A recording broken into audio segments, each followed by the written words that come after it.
sebelum kita mulai pembelajaran hari ini, langkah baiknya kita berdoa terlebih dahulu supaya pembelajaran hari ini bisa berjalan dengan lancar dan bermanfaat untuk kita semua. Berdoa dimulai.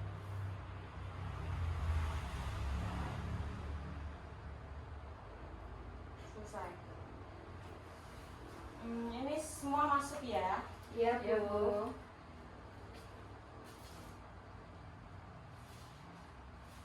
Gak ada yang sakit kan? Enggak ada. Kemarin kita sudah belajar tentang buku fiksi dan saya sudah share link YouTube untuk kalian pelajari. Kalian sudah belajar? Sudah. Untuk selanjutnya saya juga sudah memberikan tugas pada kalian untuk membaca buku novel dari buku novel itu ya, Dia Adalah Diriku 1990. Kalian sudah membacanya? Sudah, Bu. Ya, baik. Kalian tahu nggak tentang buku fiksi itu apa? Kalau belum tahu, saya akan menjelaskan sedikit. Buku fiksi itu adalah buku karangan yang berdasarkan imajinasi penulis. Sesuai dengan namanya, fiksi berarti cerita atau latar belakang imajinasi, tidak terkait pada fakta atau sejarah. Jenis buku ini berbeda dengan jenis buku non-fiksi. Bila buku fiksi berisi khayalan, maka buku non-fiksi itu sebaliknya. Buku non-fiksi terkait dengan fakta, sehingga isinya itu harus sesuai fakta. Penulisan tidak boleh mengarang sesuka hati. Jadi kalian sudah tahu ya bedanya buku fiksi dan non-fiksi. Sudah. Ada kalanya buku fiksi juga berdasarkan fakta tertentu, tetapi tetap saja tidak bisa disebut buku non-fiksi. Alasannya, cerita di dalam buku tetap dibuat lebih menarik sesuai khayalan penulis, sehingga isinya lebih banyak mengandung khayalan ketimbang fakta yang bersifat informatif.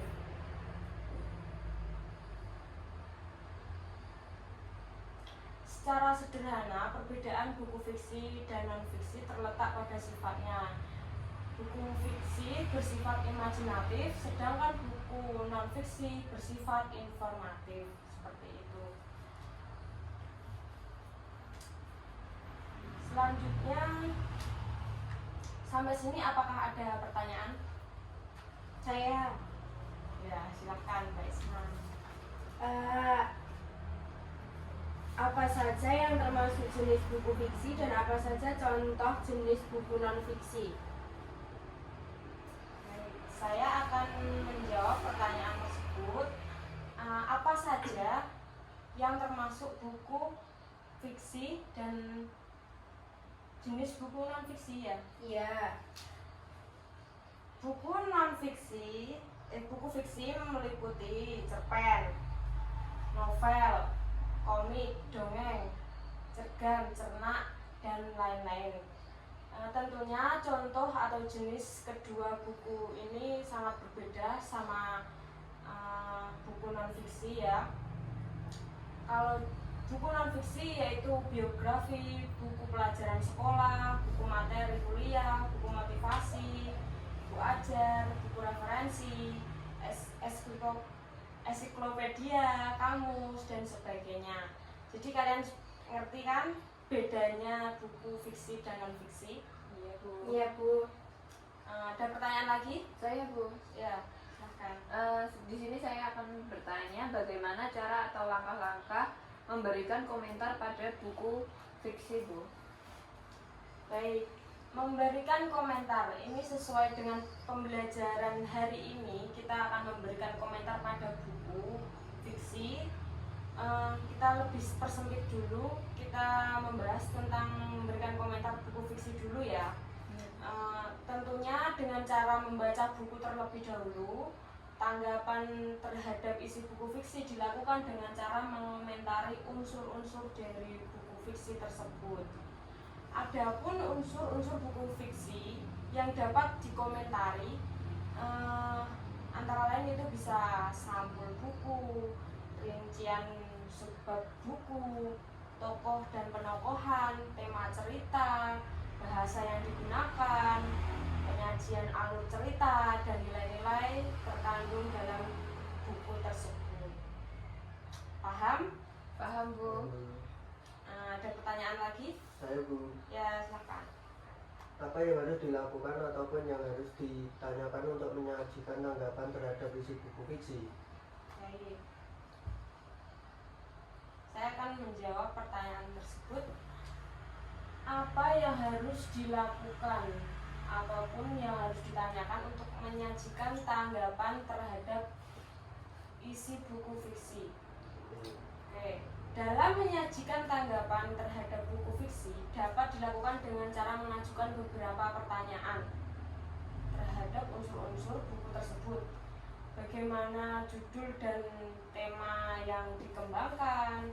Apakah ada keunikan dalam pengembangan judul dan tema tersebut? Atau bisa juga bagaimana pengarah pengembangan latar cerita, bisa juga bagaimana pengarah mengembangkan tokoh atau watak tokoh, lalu ada juga bagaimana pilihan kata yang digunakan oleh pengarang, atau apakah kalimat-kalimat yang digunakan pengarang memiliki keunikan atau kekuatan dalam membangun cerita, seperti itu. Jadi pertanyaan-pertanyaan tersebut bisa menjadi pertanyaan untuk menyajikan tanggapan terhadap buku fiksi. Itu sampai di sini paham, anak-anak? Paham, Bu? Ya, kemarin saya sudah memberikan contoh dari cerita Anak Rembulan.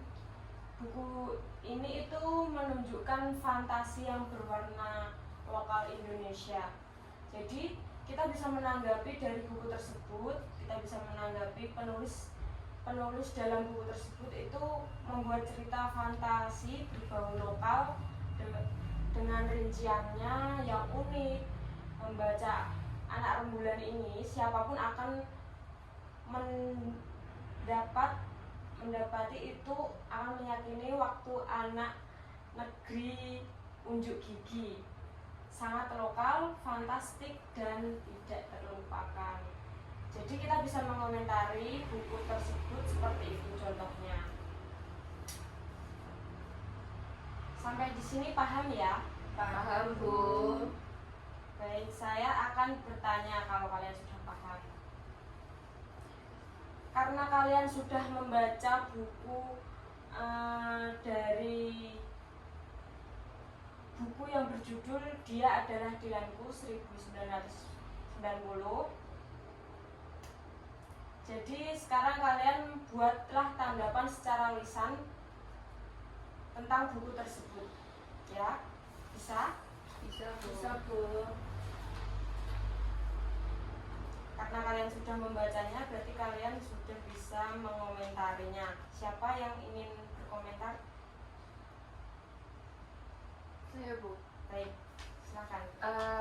Dari novel Dilan, adalah Dilanku tahun 1990, menarik untuk dibaca karena menceritakan kisah percintaan remaja SMA pada tahun 1990. Banyak kisah romantis yang digambar dalam novel tersebut untuk para remaja SMA sesuai dengan temanya yang mengangkat kisah percintaan remaja SMA, terutama bagi para remaja yang sedang mengalami kasmaran atau remaja yang ingin mencari pasangan yang karakternya seperti Dilan dan Milea.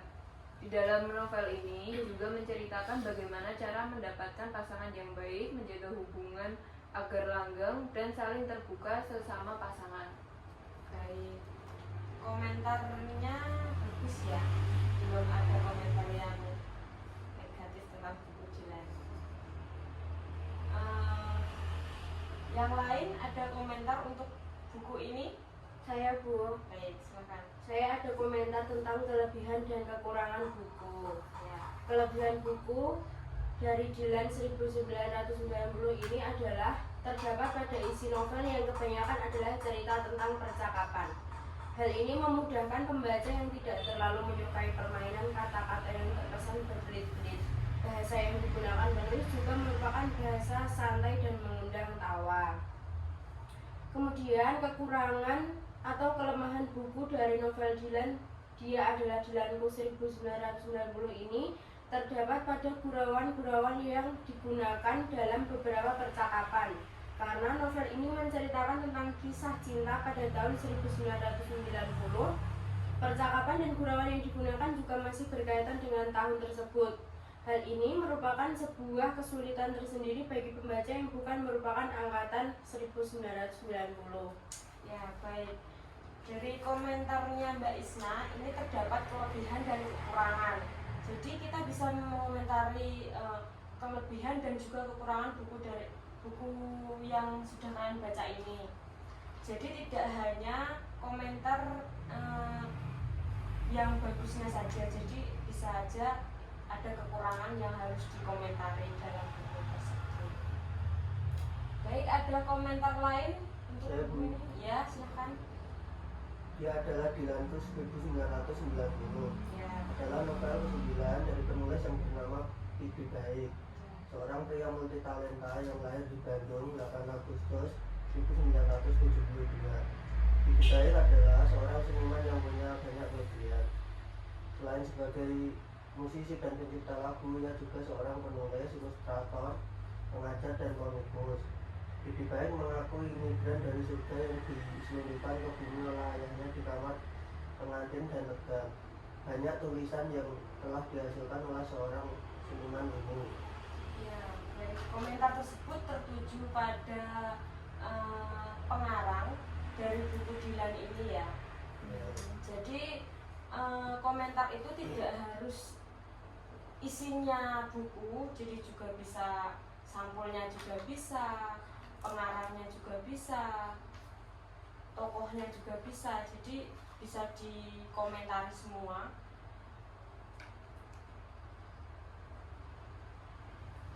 Karena sudah paham tentang buku fiksi, untuk tugas minggu depan saya akan memberikan tugas minggu depan kalian